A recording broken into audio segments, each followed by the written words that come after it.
Lakh hectare ಪ್ರದೇಶ ನೀರಾವರಿ ಸಾಮರ್ಥ್ಯ ಕಲ್ಪಿಸಲಾಗಿದೆ. ಉತ್ತರ ಕರ್ನಾಟಕದ ಪ್ರಮುಖ ಯೋಜನೆ ಕೃಷ್ಣಾ ಮೇಲ್ದಂಡೆ ಯೋಜನೆ ಹಂತ 3 ಹಲವಾರು ವರ್ಷಗಳಿಂದ ನಿಗದಿಬಿದ್ದು ಭೂ ಸ್ವಾಧೀನಕ್ಕೆ ಏಕರೂಪ ದರ ನಿಗದಿಪಡಿಸುವ ಸಂಬಂಧದಲ್ಲಿ ಒಪ್ಪಂದದ ಐತೀರ್ಪನ್ನು ರಚಿಸುವ ಕುರಿತು ಪ್ರಸ್ತುತ ಸರ್ಕಾರ ಐತಿಹಾಸಿಕ ನಿರ್ಣಯವನ್ನು ಕೈಗೊಂಡಿದೆ. ಇದರಿಂದ ರೈತರು ಮತ್ತು ಭೂಮಾಲೀಕರು ತೀವ್ರ ಭೂ ಪರಿಹಾರ ದೊರೆಯಲಿದ್ದು ಯೋಜನೆ ತೀವ್ರ ಪ್ರಗತಿಗೆ ನಾಂದಿಯಾಗಲಿದೆ. ಪ್ರಸ್ತುತ ಸಾಲಿನಲ್ಲಿ 5,000 ಕೋಟಿ ಅನುದಾನ ಒದಗಿಸಲಾಗುವುದು. ನೀರಾವರಿಗೆ ಆದ್ಯತೆ ದೃಷ್ಟಿಯಿಂದ ನಮ್ಮ ಸರ್ಕಾರ 2023 ಸಾಲಿನಲ್ಲಿ ಒಟ್ಟು 11,236 ಕೋಟಿ ಮೊತ್ತದ 38 ಯೋಜನೆಗೆ ಆಡಳಿತಾತ್ಮಕ ಅನುಮೋದನೆಯನ್ನು ನೀಡಿದ್ದು ಪ್ರಸ್ತುತ ಸಾಲಿನ ಅನುಷ್ಠಾನಗೊಳಿಸಲಾಗುವುದು. ಪ್ರಸ್ತುತ ಸಾಲಿನಲ್ಲಿ ಜಲಸಂಪನ್ಮೂಲ ಇಲಾಖೆ ವತಿಯಿಂದ ಸುಮಾರು 1.5 ಲಕ್ಷ ಎಕರೆ ನೀರಾವರಿ ಸಾಮರ್ಥ್ಯ ಸೃಜಿಸಲಾಗುವುದು. ಪ್ರಸ್ತುತ ಸಾಲಿನ ಪ್ರಗತಿಯಲ್ಲಿರುವ ಜಗಳೂರು, ಕಿತ್ತೂರು, ಬಾಳಂಬೀಡ್, ಹರಪನಹಳ್ಳಿ, ಯಾದಗಿರಿ, ರಾಯಚೂರು ವಿವಿಧ ಕೆರೆಗಳ ತುಂಬಿಸುವ ಯೋಜನೆ ಈ ಸಾಲಿನಲ್ಲಿ ಪೂರ್ಣಗೊಳಿಸಲಾಗುವುದು.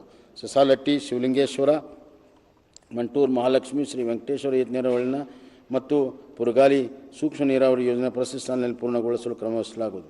ಕಳಸಾ ಬಂಡೂರಿ ನಾಲಾ ತಿರುವು ಯೋಜನೆ ಮಹದಾಯಿ ನ್ಯಾಯಾಧಿಕರಣ ಹಂಚಿಕೆ ಆದ 3.9 TMC ನೀರಿನ ಬಳಕೆಗಾಗಿ ವಿವರವಾದ ಯೋಜನೆಯ ವರದಿಗೆ DPRಗೆ ಪ್ರಸ್ತುತ ಸರ್ಕಾರದ ಸತತ ಪ್ರಯತ್ನಗಳಿಂದ ಕೇಂದ್ರ ಜಲ ಆಯೋಗದಿಂದ ಅನುಮೋದನೆ ಪಡೆಯಲಾಗಿದೆ. ಈ ಹಿನ್ನೆಲೆಯಲ್ಲಿ ಸನ್ಮಾನ್ಯ ಪ್ರಧಾನಮಂತ್ರಿಗಳು ಕೇಂದ್ರದ ಸರ್ಕಾರಕ್ಕೆ ರಾಜ್ಯದ ಜನತೆ ಪರವಾಗಿ ಧನ್ಯವಾದಗಳನ್ನು ಸಲ್ಲಿಸುತ್ತೇನೆ. ಈ ಯೋಜನೆ ಕಾಮಗಾರಿ ಪ್ರಾರಂಭಿಸಲು 1,000 ಕೋಟಿಗಳನ್ನು ನೀಡಲು ಉದ್ದೇಶಿಸಲಾಗಿದೆ. ಈ ಯೋಜನೆ ಅನುಷ್ಠಾನಕ್ಕೆ ತ್ವರಿತ ಕ್ರಮಗಳನ್ನು ಕೈಗೊಳ್ಳಲಾಗುವುದು. ಕೇಂದ್ರ ಸರ್ಕಾರವು 2023-24 ಸಾಲ ಆಯವ್ಯಯದಲ್ಲಿ ಚಿಕ್ಕಮಗಳೂರು, ಚಿತ್ರದುರ್ಗ, ದಾವಣಗೆರೆ, ತುಮಕೂರು ಜಿಲ್ಲೆಗಳ ರೈತರಿಗೆ ನೀರಾವರಿ ಕಲ್ಪಿಸಲು ಭದ್ರಾ ಮೇಲ್ದಂಡೆ ಯೋಜನೆ ಪ್ರಸ್ತುತ ಸರ್ಕಾರ ತೀವ್ರ ಪ್ರಯತ್ನ ಫಲವಾಗಿ ರಾಷ್ಟ್ರೀಯ ಯೋಜನೆ ಮಾನ್ಯತೆ ದೊರೆಯುವ ಹಿನ್ನೆಲೆಯಲ್ಲಿ ಕೇಂದ್ರ ಸರ್ಕಾರವು 5,300 ಕೋಟಿ ಸಹಾಯಧನ ಘೋಷಣೆ ಮಾಡಿದೆ. ಅದಕ್ಕಾಗಿ ರಾಜ್ಯದ ಜನತೆ ಪರವಾಗಿ ಸನ್ಮಾನ್ಯ ಪ್ರಧಾನಮಂತ್ರಿಗಳು ಹಾಗೂ ಕೇಂದ್ರ ಸರ್ಕಾರ ಧನ್ಯವಾದಗಳನ್ನು ಸಲ್ಲಿಸುತ್ತೇನೆ.